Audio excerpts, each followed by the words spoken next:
Welcome to Math with Mrs. Bibb. Today we're going to be discussing how to complete problems like these. These are in the homework assignment for week 17. This was the example that I did in class with the in-person learners, and I did on the Google Meet with my remote learners for my 8th period. So, in the directions it says use a graphing calculator. Well, we do not have graphing calculators that we can all use right now. So we're going to do this an older way.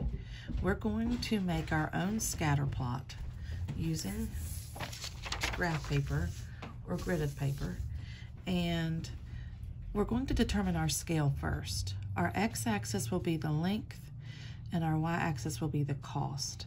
And this table is referring to the cost of a sailboat based on its length. I want to go by fives at least. So I know that I need, see, my largest number is 36. So I know I need at least 7 spaces on the bottom of my x-axis, and then 145 is the biggest y. And remember, this is in thousands of dollars: 94,000, 56,000, 58,000, 123,000, so on and so forth. Okay, so how many of these do I need? Well, if I'm going to go by fives, I need 29, so I'll probably do about 30. So then what you'll do, leave yourself space to put your title. I'm going to start here and go this way at least 7. 1, 2, 3, 4, 5, 6, 7. Yes, so I'm good that way. And this is length. And then I'm going to go to the Y. I'm going to count up to 30.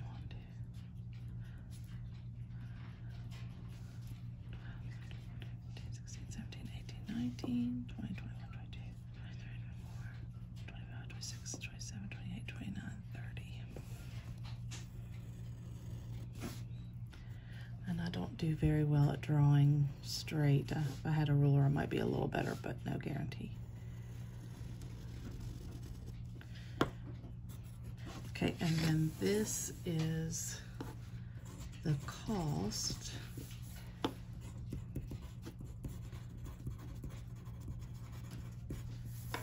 And that's my Y. And then what you're going to do is you're going to plot these points. You're going to plot, oh, actually, let me do this really quick. So this is 5, 10, 15, 20, 25, 30, 35, 40, 45, so on and so forth. And you want to do that up this side. So what I would do, I would pause this video on that table, and I would plot those points. I had those points plotted from my Google Meet on Friday. So I want to talk after you've paused the video. I want to talk about what you should do first, and I'll show you mine. So once you have those points plotted, what you're going to try to do is to try to draw the best line that you can that will fit the data. It does not have to go through the data points. It can, but it does not have to go through the data points. And it should have just as many data points above that line that you draw as below that line. So here's mine that I did on Friday. You can see my data points here, here, here, here, here, and here. So that line fits the data pretty well. And the next thing you're going to do, and I want you to select points that aren't data values. So the next thing you're going to do is you're going to go up your line of best fit, and you're going to look for points that are what I would call perfect points on the line. So I chose this one and this one. I circled them because they're not data points. This one I circled just to show that it's kind of a little bit far away, but that's okay. but I circled them because they're not data points. And you're going to use those for letter A. Letter A said to use a graphing calculator. Well, we're just going to use our brains. We're going to write the equation of this line that we have drawn. Now, yours will probably be different from mine, and that's okay. So let's find the slope. So you find the slope of your line that you've drawn, and I'll find the slope of mine. Y2 minus y1 divided by x2 minus x1. 70 divided by 15. I sure hope that comes out evenly, but I don't think it does. 15 goes into 70, what? 5 times? 5 times 5 is 25. Yep, nope, it goes 4 times. 60. So it doesn't come out evenly. That's fine. I'm going to divide them both by 5. 70 divided by 5 is what? 115? No, it's not. 16 is 80. 14? Yeah, 14. And then 15 divided by 5 is 3. Okay, then we're going to use this point, y minus y1 equals m times x minus x1. We're going to use point slope form. So y minus 40 equals my slope of 14/3 times x minus 15. Y minus 40 is going to equal 14/3 x minus, what is 14/3 times 15 over 1? It's 14 times 15 divided by 3. Well, I can simplify these two. That's why I didn't go ahead and multiply 14 times 15. I can simplify these two and make 5. So 14 times 5 is what I will have here, which is 70. I'm going to add 40 to each side. Y is going to equal 14/3 x minus 30. And I was telling the class that I actually did this on the graphing calculator, found the equation, and I think I'm closer this time than I was when I did this with first period. 3 goes into 14 4 times. Yep, I'm much closer. 4 2/3. I think, hey, I'm really close. I think the actual slope on this data was 4.3. So I'm pretty close here. The one that I did with first period, my slope was 6. So this one was actually much better.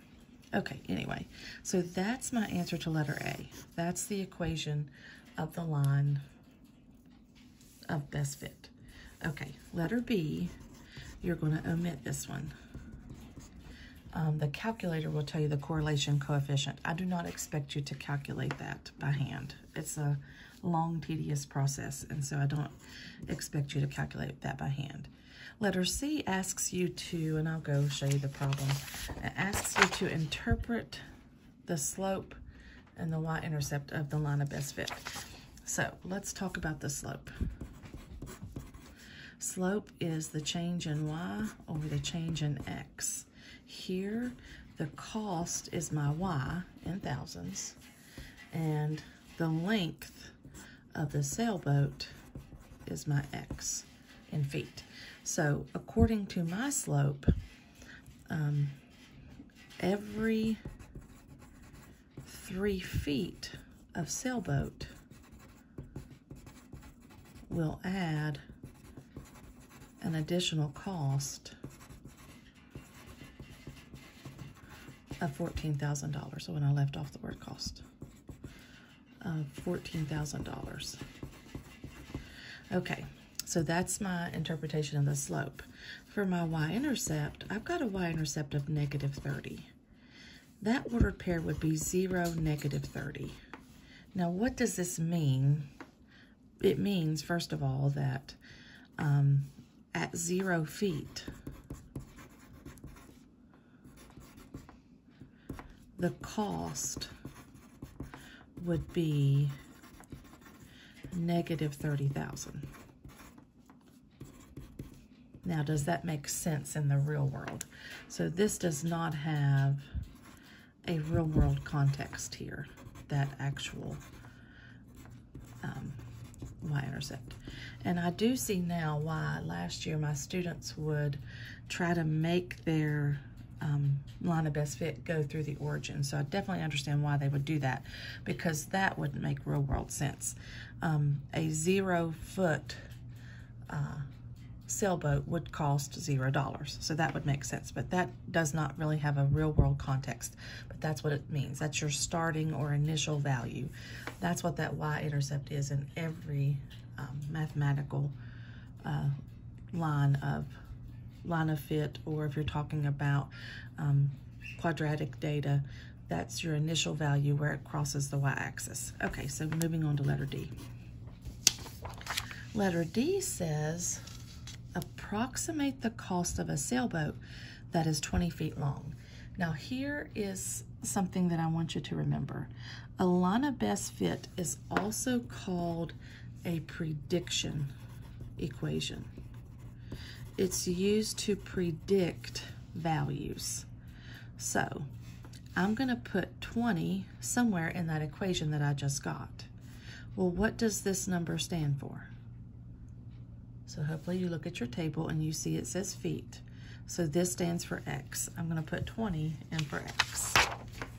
So my equation that I got is y equals 14/3 X minus 30. I'm going to put 20 in for X. I'm going to multiply. 14 times 20 I think is 280. Yes. So 280 divided by 3 minus 30. Let me do that division. Since this is like a real world problem, I will divide it out and get myself a mixed number. 9 3s are 27. 93 1/3. So 93 1/3 minus 30 would be 63 1/3. So 63, let's do approximately 63,000. So a sailboat that's 20 feet long would cost approximately, it's going to be a little bit more than 63,000, but approximately 63,000. Now let's go to letter E and then I'll be finished with this. And this is like your homework problems. Now what does letter E say? Letter E says predict the length of a sailboat that costs $147,000. So let's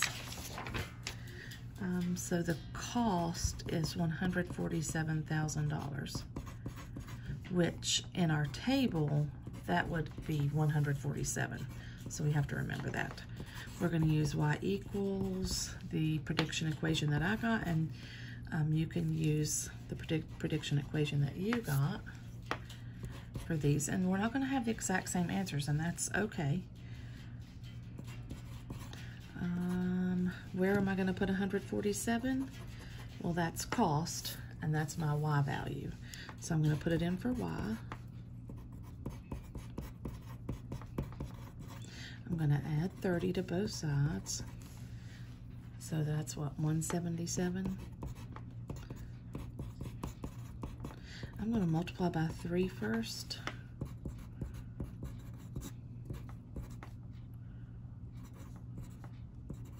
$531. I am going to divide by 14. So X is going to equal, over here, I'm going to do 531 divided by 14. And 3 times 14 is 42. 4 times 14 is 64.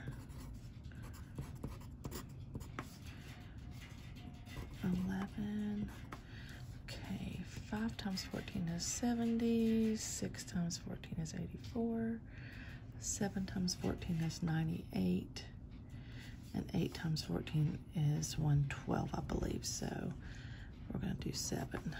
98, 9, 10, 11, 3, so 23. So I'm going to have, oh, is that wrong? That's wrong. It's 11, whoops, 13, sorry. So 37 and 13/14 feet. So X is going to be 37 and 13/14 feet. Or you could say X is approximately 38 feet.